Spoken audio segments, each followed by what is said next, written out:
सिर्फ कुत्ता ही वफादार नहीं होता, घोड़ा भी होता है। हमारी आज की कहानी एक घोड़े सुल्तान के बारे में है जो अपने मालिक की जान बचाता है।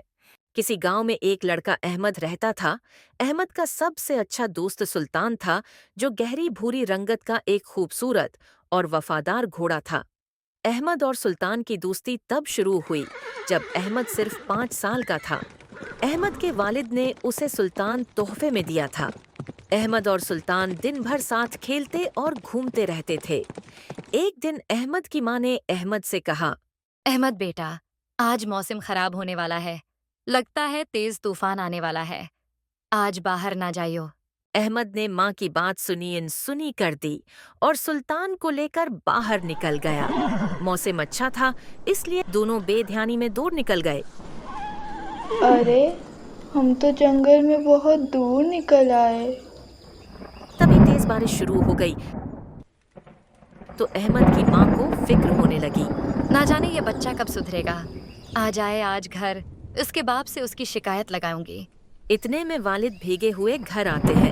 अहमद, अहमद बेटे। तुम्हारा लाडला इतनी तेज बारिश में भी बाहर गया हुआ है। आपके बीजा लाड प्यार ने उसे बिगाड़ दिया है। कोई बात नहीं, बेगम आ जाएगा। वैसे भी सुल्तान उसके साथ है।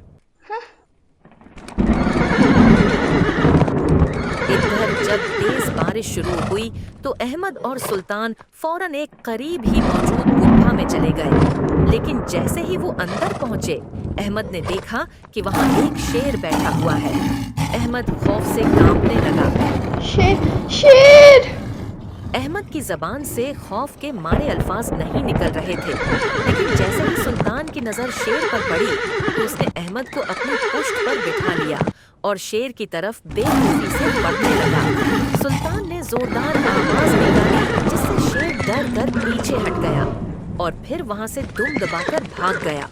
अहमद ने सुल्तान को गले लगाया और उसकी बहादुरी की तारीफ की। बारिश थम गई और अहमद और सुल्तान घर वापस आए।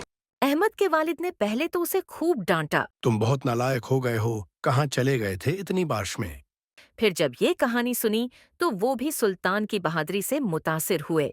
इस वाकये के बाद गांव के लोग भी सुल्तान की तारीफ करने लगे और उसे एक वफादार और बहादुर घोड़ा मानने लगे। ये कहानी हमें सिखाती है कि वफादारी और दोस्ती की अहमियत क्या होती है। चाहे हालात कैसे भी हों, सच्चे दोस्त हमेशा एक दूसरे के साथ खड़े रहते हैं।